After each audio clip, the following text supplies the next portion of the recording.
Coming up on this edition of the Newsfeed, Virginia Tech is taking extra measures to isolate students with COVID-19. Find out what that means for residents of one dorm coming up. Plus, see how one Virginia Tech student tracks COVID-19 on and off campus. Details next. And an important new accessory we wear every day. How should you take care of it? All that and more coming up on this edition of the Newsfeed.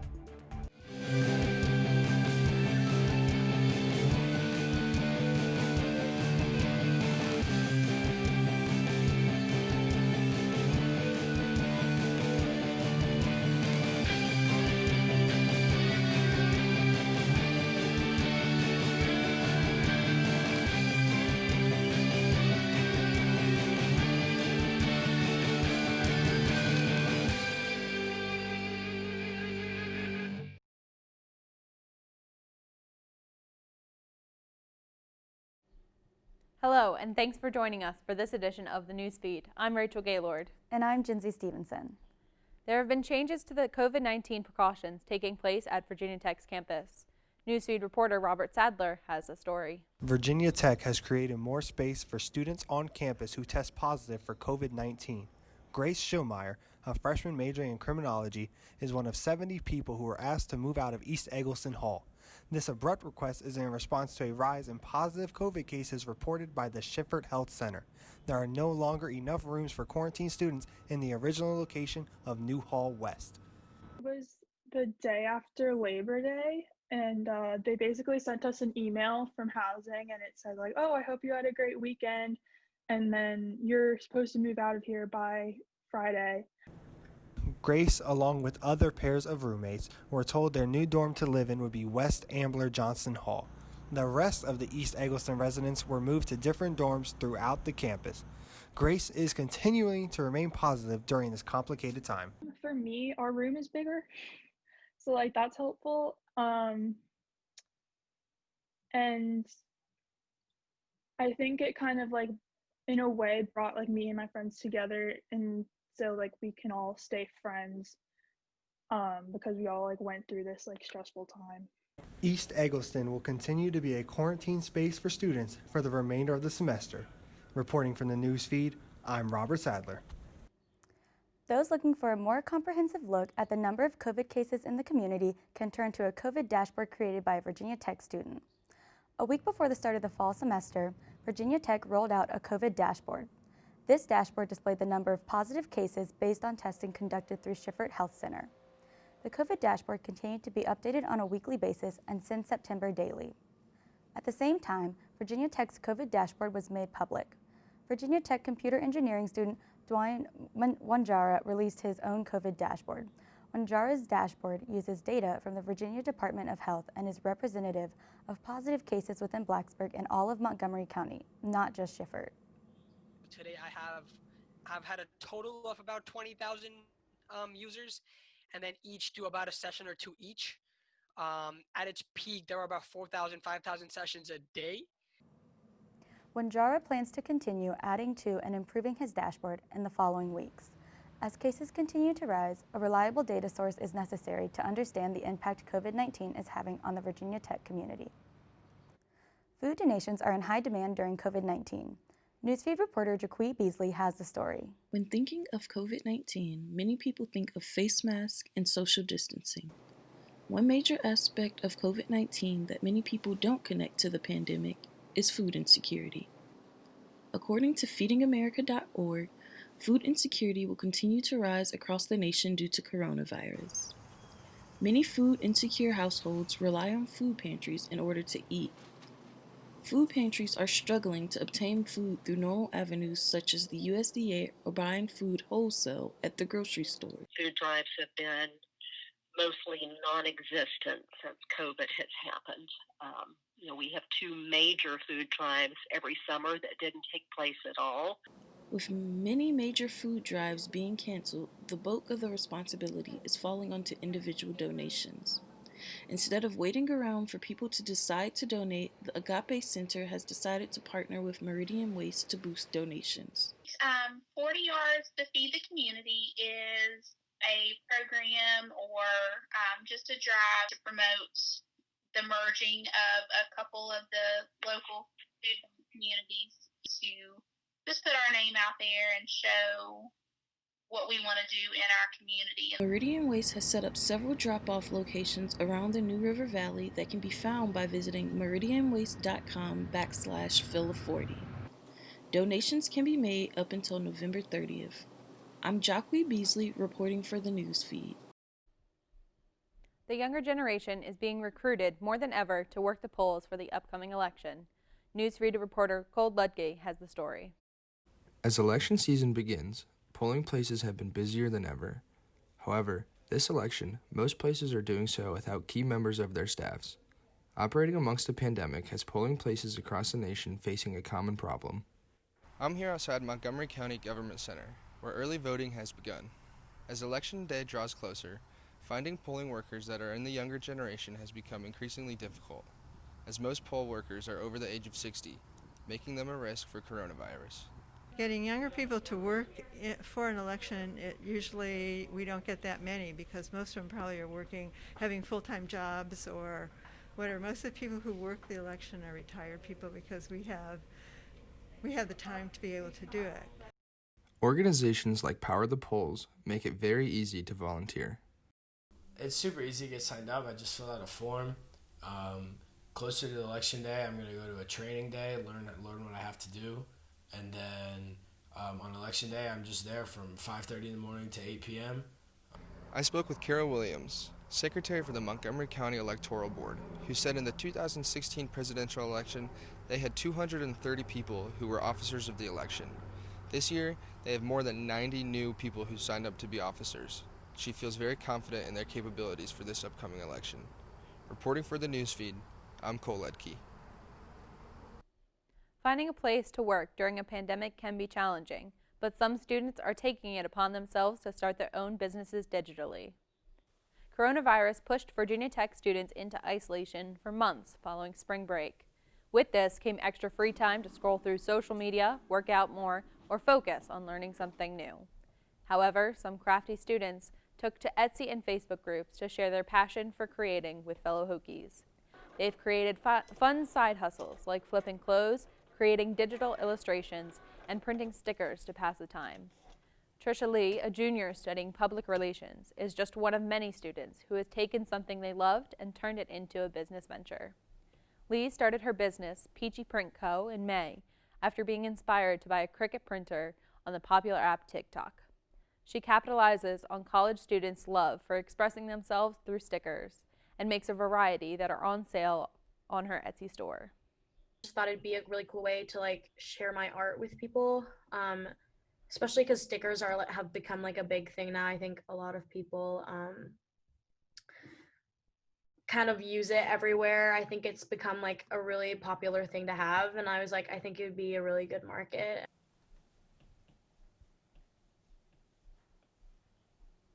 Lee runs all aspects of her business on her own, designing, printing, shipping, and marketing the stickers herself.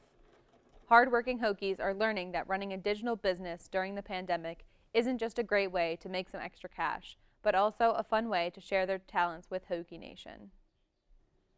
COVID restrictions on exercise facilities around Blacksburg have students looking for different ways to stay fit. Students at Virginia Tech are finding new ways to get their daily exercise in due to COVID restrictions on fitness facilities in the area. InBalance Yoga Studio on Main Street has cut their in-person classes down to 14 socially distanced people, while adding on online classes to their schedule. Blacksburg Boxing and Fitness has also continued to limited in-person classes, but have added outdoor and online sessions as well. While McComas Hall Gym is still open to students, they now require pre-registration at all times for students hoping to work out. Typically, I go to the gym, McComas, between classes, but now that I don't have as many in-person classes and the restrictions they set up there, I've picked up outdoor activities like running, biking, trying to do HIIT workouts outside. I've even purchased some weights and started working out anywhere I can find an open space, but the gym has been harder to get to given their restricted hours. Although most gyms have strict cleaning policies in place, students have picked up outdoor activities to stay fit due to the time and capacity restrictions on indoor facilities. Now that Virginia Tech football games have changed, local businesses in Blacksburg are suffering. Newsfeed reporter Corey Sullivan has the story. Due to the COVID-19 pandemic, Virginia Tech games have changed indefinitely, and local restaurants are feeling the hurt during lockdown. Cases of COVID-19 have been rising in the Montgomery County, and Virginia Tech has announced they will not be allowing as many fans into the stadiums in order to maintain social distance. The Virginia Tech games attract thousands of fans from around the country, and not having them could cause trouble for local businesses in the area. It's definitely going to hurt a lot, especially because we rely on games to really keep the business going and make all that money. During a normal semester, about 60,000 fans would be allowed into Lane Stadium for a Virginia Tech game, but this fall, Virginia Tech is only allowing 1,000 fans inside. Ever since lockdown started in the spring, business has struggled all over Blacksburg. It's a hollow shell of what it used to be, and that's putting it nicely. With the games happening over the weekend, bars and restaurants in the area were hotspots for fans to go during or after the football games. They always talk about the football games like they're these super great stories, and you make $400 or $500 in a tip out. It's like a mix of not having the games and not being able to put that many people in the bar. Not being able to fill the bars and restaurants, on top of not having fans in town during the Virginia Tech games, could greatly impact local businesses. Reporting for the newsfeed, I'm Corey Sullivan. Virginia Tech Parking has more parking passes for sale. Virginia Tech Parking is selling more parking passes to fulfill the needs of students, faculty, staff, and future parking development. Any individual who pays for a parking spot expects a spot to be available to them. Individuals who choose not to pay for a parking pass but still decide to park on campus are punished to keep it fair. From August 24, 2020 to September 9, 2020, there were 2,660 parking citations. Virginia Tech Parking sees the demand for parking on campus that many individuals want and decided selling more passes would be beneficial. The cost of paving, the cost of building a parking deck, all those things cost money. And the only way that Virginia Tech and any state agency can pay for that is through user fees. Parking on campus requires maintenance to support the basic needs of having a car on campus. If you have not purchased a parking pass and want to, now is the time to. Visit www.parking.vt.edu. Just ahead on the newsfeed, we're all wearing masks, but have you been cleaning yours correctly? Find out next. And how are movie theaters adapting to COVID-19 restrictions? That story and more after this break.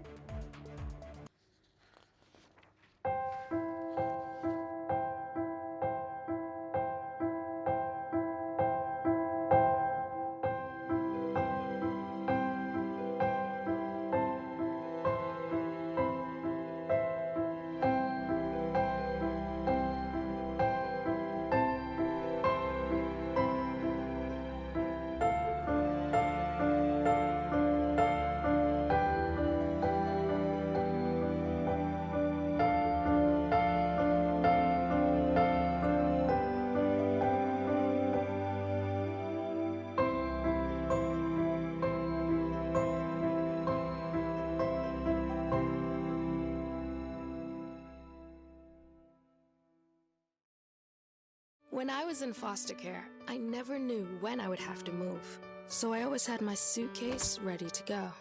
Then one day, I was adopted. My new parents opened their hearts and home to me.